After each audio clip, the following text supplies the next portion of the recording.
ഞാൻ മിക്കപ്പോഴും എൻ്റെ ഡയറ്റിൽ കഴിക്കാറുള്ള ഗ്രീൻ പീസിൻ്റെ വറവ് എങ്ങനെയാണ് ഉണ്ടാക്കാമെന്ന് എന്നോട് ഒരുപാട് പേര് ചോദിച്ചിരുന്നു.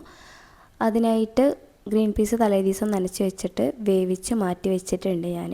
അതിലേക്ക് ഒരു ഉള്ളി, ഒരു പച്ചമുളക്, 2 അല്ലി വെളുത്തുള്ളി, ഇത്തിരി കറിവേപ്പില, പിന്നെ 3 മുട്ട. ഞാൻ 3 മുട്ടയാണ് എടുത്തിട്ടുള്ളത്. 3-4 പേർക്കാണ് ഞാൻ ഇവിടെ ഉണ്ടാക്കിയത്. അത് നിങ്ങൾക്ക് എങ്ങനെയാണോ അതിനനുസരിച്ചിട്ട് മുട്ട കുറച്ചാൽ മതി.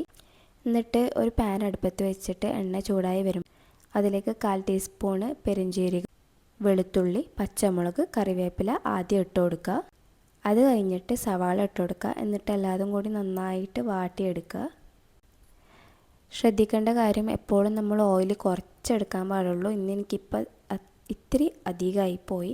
അതിനുശേഷം 1/4 ടീസ്പൂൺ മഞ്ഞൾപ്പൊടി, 1/4 ടീസ്പൂൺ മല്ലിപ്പൊടി, 1/4 ടീസ്പൂൺ കാശ്മീരി ചില്ലി പൗഡറാണ് ഞാൻ ഇവിടെ എടുത്തിട്ടുള്ളത്. പിന്നെ ആവശ്യത്തിനായിട്ടുള്ള ഉപ്പ് നമ്മൾ മുട്ടക്കനുസരിച്ചിട്ടാണ് ഇടുന്നത്.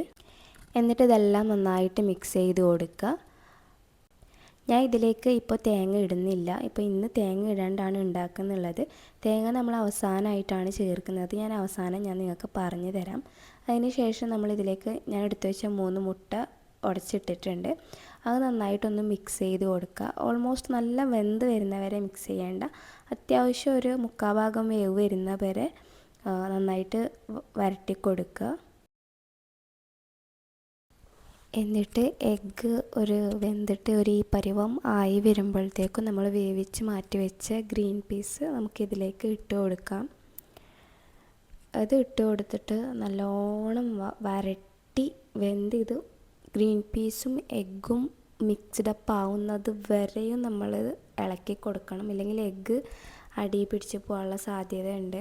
അപ്പം നല്ലോണം സെറ്റ് ചെയ്ത് കൊടുക്കുക. ഈ സമയത്താണ് നമ്മൾ തേങ്ങ ഇടേണ്ടത്. ആവശ്യമാണെങ്കിൽ ഇട്ടാൽ ബെറ്റർ ടേസ്റ്റ് ആയിരിക്കും. ഞാനിപ്പോൾ ഇന്ന് ഇട്ടിട്ടില്ല.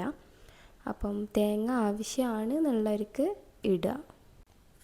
ഓക്കെ, ഫൈനലായിട്ട് ഇങ്ങനെയാണ് ഉണ്ടാവുക. സംഭവം നല്ല അടിപൊളിയാണ്. ലോ കലോറിയാണ്. നമുക്ക് ഡയറ്റിൽ പേടിക്കാണ്ട് ഒരു വെറീസും ഇല്ലാണ്ട് നമുക്കിത് കഴിക്കാൻ പറ്റും.